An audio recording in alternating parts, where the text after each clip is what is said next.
Hello mayam, Indigenous Manipuri foods na mayam butaram na okchari. Ngasidi yamna simple oiba chicken soup ki recipe ama amuk puduna lakchare. Ngasigi soup sidi angang na su yam pamba soup ama oidoine. Aduga angang singna chicken se chaba matamda mahi makai chicken dagi chupthoga chicken se lautho langthoidana ko. Adu su tauraroi. Thau thum morok yam pamdaba ahan singi su sum sembiba yai ko. Aduga yam thuna su digest oibane sigi chicken se. Mining kunbi nupisingnasu try tawbiba yai tawbadabu sida yauriba maroi mapang kharase chaba yadaba singdu khak lawthokpiraga loire adudi koi haunaba tawrase yendo hapchilase ngatang ngogise ko soup sema matamda isingda direct yen hapchinbase kanagumba kharana nan lawi chaba hainade ne hekta hayeba ko dun ai nongma ai imanabi khongnasu hairake ko aduda ina khara hana ngauthoo thau yaudabida aina haibada ma sum chaba hainakiyeba ko si oitardi nan lauba soup semba kan tawbado amata tawraroi thumse haphorase tejpata sing chanam su haphorase tejpata hainadaba mi yaubi targadi sum skip tawbiyo samaro su khara hapchare morok se angang chadoinane yam hapchararoi baba su morok yamba pamde maitai tilhaudu su khudap am hapchare khamena sinba mapum ama laujare mana nungsinaba maru marangdo khara hapchilase kotpirase ko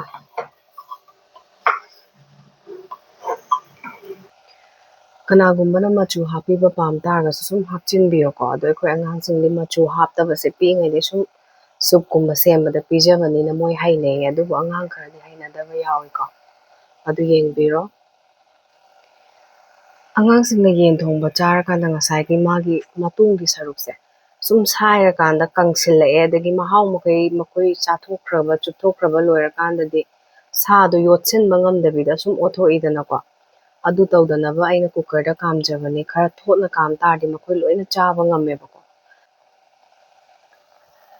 baba su ahal oire ado mase hojik lok kanna tawraga layeba ko aduna sagumba thongba matamda masala kai hapase masu chaningdeba ko ahal oibanina hakchang ngamaktaba matamdadi mise achamba sum chaningidana ko masigi soup kuthongsidi ahansu angangsu yam pamnabane mayamsu try tawbiyo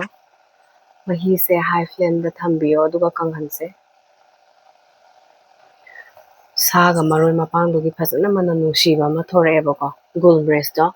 manga tara laujabani adu chaisinjare intang otpirase lok thungba adagi hakchang sagatpa ngamdaba matamdadi gul breast kumba singgumba se yam phai ko aduna masigi changsidi khara sum hapiyo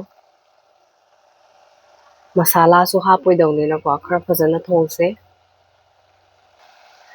ikai hangboidana haibada masigi injhangsidi mining kunbisingnasu chabada yam phabane ko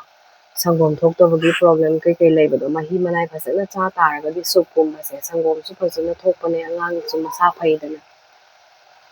aisu yamna chajarakhi tawbadabo ahansingna khara khaidokpiba maroi mapangnasu mining kunbina chaba yadaba leidana ko adugumbadu khaktang lawthokpiraga loire hojikti mahi thokpasisu kangsillabanina mahi hapchanaba tawjarage alu pambasingdo ngauringaida sum hapchinbiyo ko hojikti sase thot laudri fawba haibadi angangsingna chaba ngambagi stage do adu fawba kamhanse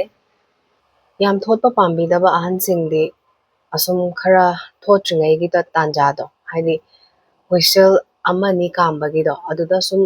mai pressure do release tawbiyo aduga ngatang sawhalaga maroi mapang hapningba aroibagido hapaga yarani sawrakpa ngatang ngaiminarase phajana sawgalae amtang okhaijage cooker da kami kaina yam hauroi kaina khanbiganu ko yam haubane masigi soup se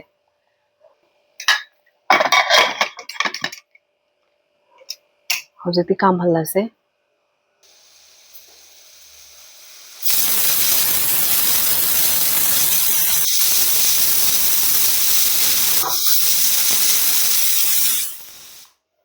kambasu loijare flame se off tawjare ko nungsit amta thadokjarage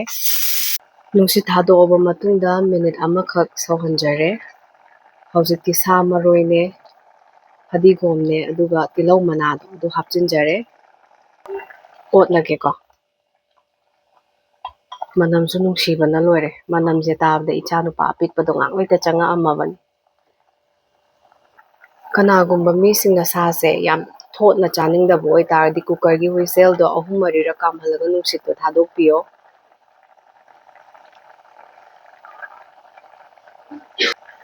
ꯍꯛꯆꯥꯡ ꯅꯨꯡꯉꯥꯏꯇꯕ ꯃꯇꯝꯗ ꯆꯥꯛ ꯆꯥꯕ ꯌꯥꯗꯕꯗꯣ ꯑꯗꯨꯗ ꯁꯤꯒꯤ chicken ꯁꯨꯞꯁꯤꯗꯤ ꯑꯩꯈꯣꯏꯒꯤ ꯏꯃꯨꯡꯗ ꯁꯣꯏꯗ꯭ꯔꯕꯅꯤꯀꯣ꯫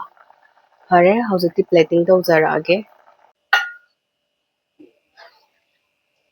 ꯁꯨꯞ ꯁꯦꯝꯕ ꯃꯇꯝꯗꯗꯤ ꯁꯔꯨꯒꯤ ꯄꯥꯔꯠꯇꯣ ꯈꯔ ꯂꯧꯕꯤꯌꯣ, ꯃꯇꯣꯡ ꯉꯥꯛꯇ ꯂꯧꯕꯤꯒꯅꯨ꯫ ꯑꯗꯨꯗꯤ ꯃꯊꯪꯒꯤ ꯕ꯭ꯂꯣꯛꯇ ꯑꯃꯨꯛ ꯎꯅꯔꯁꯦ꯫ ꯈꯨꯔꯨꯝꯖꯔꯤ ꯃꯌꯥꯝ꯫